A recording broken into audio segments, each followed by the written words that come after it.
Welcome, Blue Jackets fans, to another edition of Where Are They Now, presented by Huntington Bank, where we've spent the entire season getting caught up with some of the most notable names and faces that played for the Blue Jackets through the first 20 years of Columbus NHL hockey history, and have another interview yet today with someone whose name really decorates the Blue Jackets record books. Maybe he gets forgotten about a little bit, but fifth all-time in games with 553, also eighth in assists and 12th in points. So this is a guy that had a pretty big impact on Blue Jackets history, and it's, of course, Fedor Tyutin. Toots, thanks for joining us. Yeah, no problem. Glad to be here. Well, speaking of, we call this Where Are They Now, but you are here. You are in Columbus. You're the second straight guy actually I've interviewed that was still in town. Did Jared Bowl a couple weeks ago.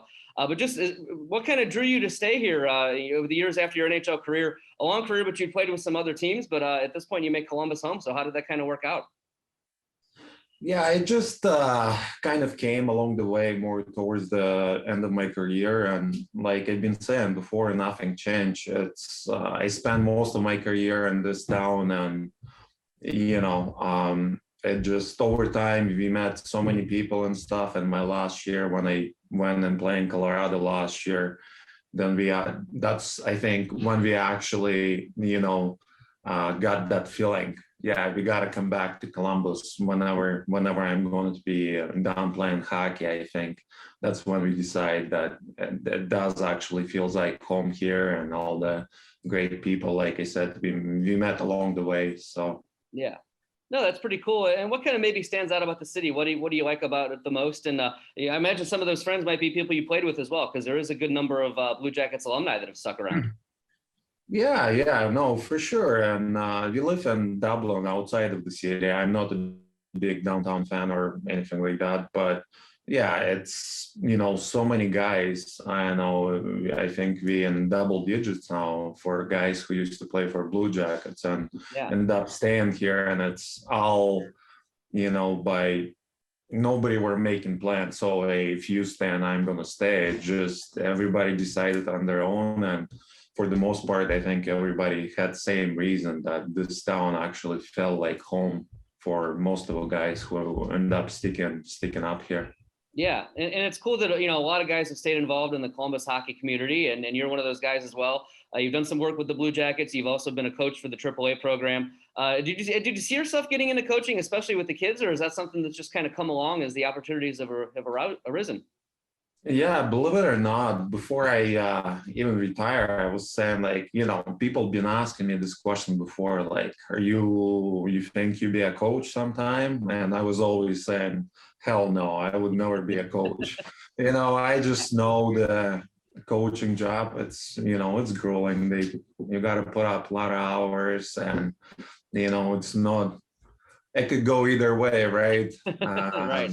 Some people might love you, some people might, don't like you as much, and and it just ended up somehow I got offered to, just at the end of the 2 years ago, I think I got offered to go help out for 2017 AAA Blue Jacket, just to be around the team. So I did that for a couple of months, and I guess I forgot how to be around younger kids and all that. It just felt good right away, be around,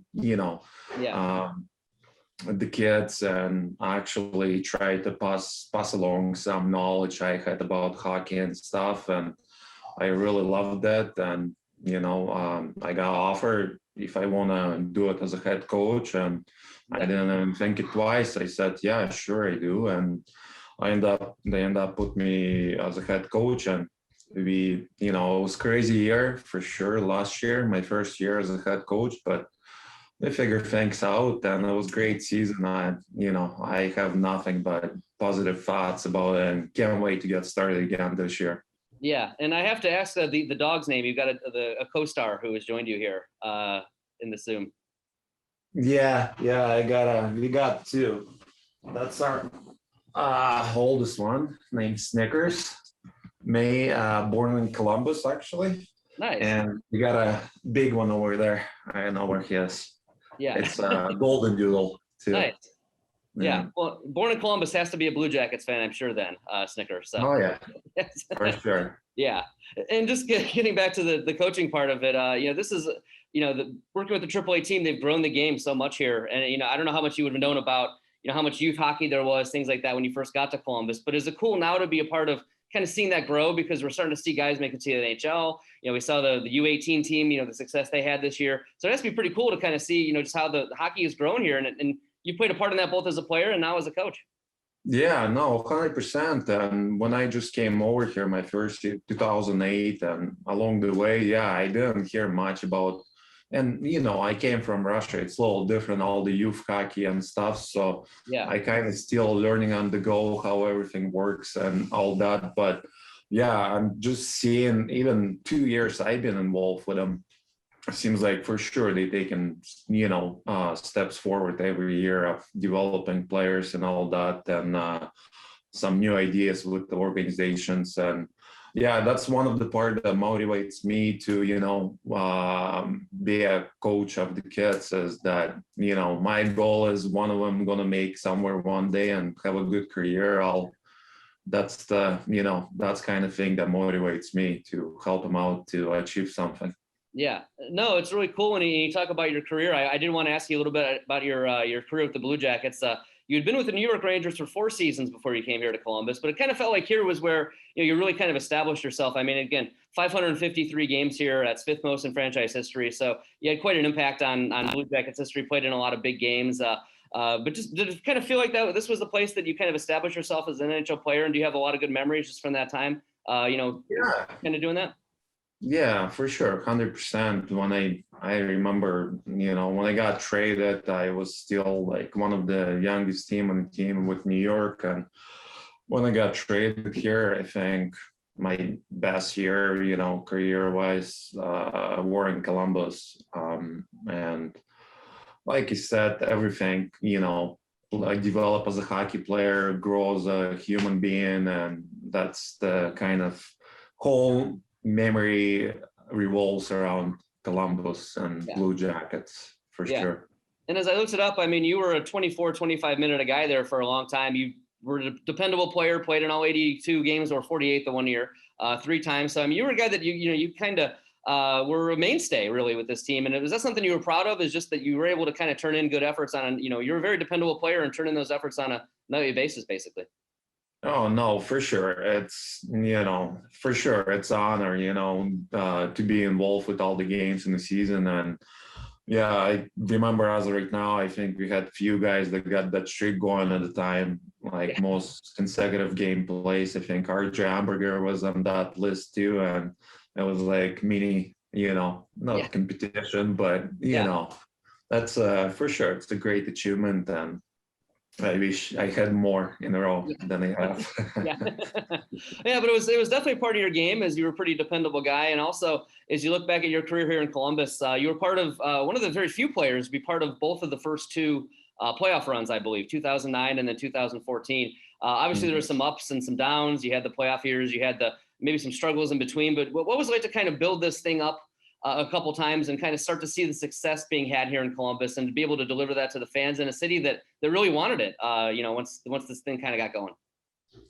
No, for sure. And, back in the day when we made the playoffs for the first time, I just would never forget the atmosphere on the streets and, around town, how much buzz that created back in the day. Although, like you said, we didn't end up with the result for sure we'd like to, but yeah, it was great to see how year after year, obviously, other than few, we have few really rough years, but I think it started back then. And, now that success team had before this previous year, a few years, they won first series in the playoffs and stuff. It just, although I wasn't part of it, but it was just great to see how Down embraced the success of the team. And yeah, it's for sure. We're Columbus Blue Jackets fans were, 10 years ago, and now it's for sure it's growing, and it's growing and at a rapid rate, in my opinion.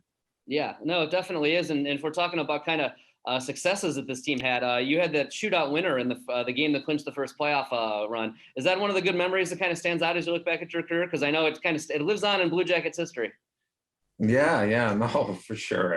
That was a great moment back then, and still now. I be honest, I don't spend too much time thinking about, but always good to hear when somebody bring it up. Because like you said, it might be something people that will remember for sure. It's something I'm proud of. Yeah, no, for sure. And I kind of asked you about some of the guys that have stuck around. I'm sure you've got some friendships, relationships with those guys. But as you look back at your career, I know it's hard to narrow it down, but are there certain guys that you really remember playing with here in Columbus, guys that kind of stand out? There's a bunch of guys that played, kind of went through the wars with you, went through the battles and stuck around. So I imagine those guys are maybe near the top of the list, but a couple guys maybe that just come to your head when you think about the guys you played with here in town?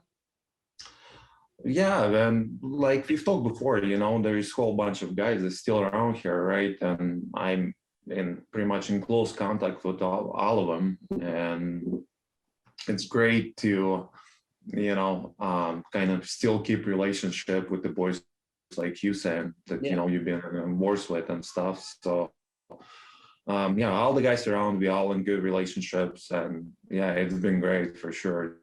The alumni community here. Yeah.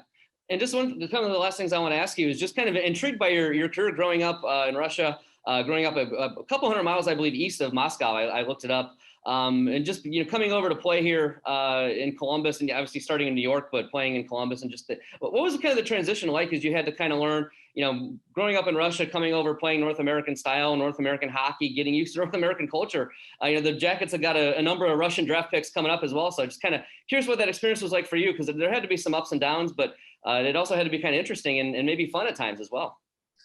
Yeah, for me, it was, learn on the go for sure. First 5, maybe even 10 years. When I came over my first year, I was 2001, I believe, a year after I got traded. I went play in junior hockey in Canada. And that was the toughest year, Yeah. my first year when I moved over. It's completely different lifestyle, right? Different mentality of the people, different food, different everything. So, Yeah. yeah, I was so homesick my first year. I was calling my agent, telling him I'm packing my bags. I going home, can't take it anymore. About 3 or 4 times that first year, but no regrets. I'm glad everything worked out, and it was easier and easier year after that.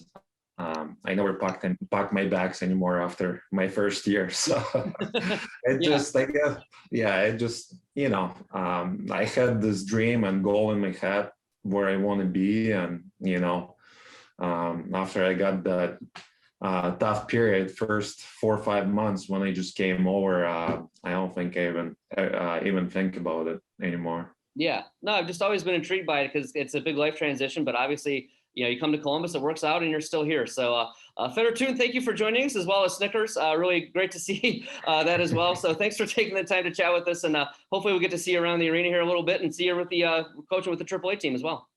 Yeah, for sure. Thanks for having me. I really appreciate that, and wish good luck to Blue Jackets upcoming seasons, and go Jackets.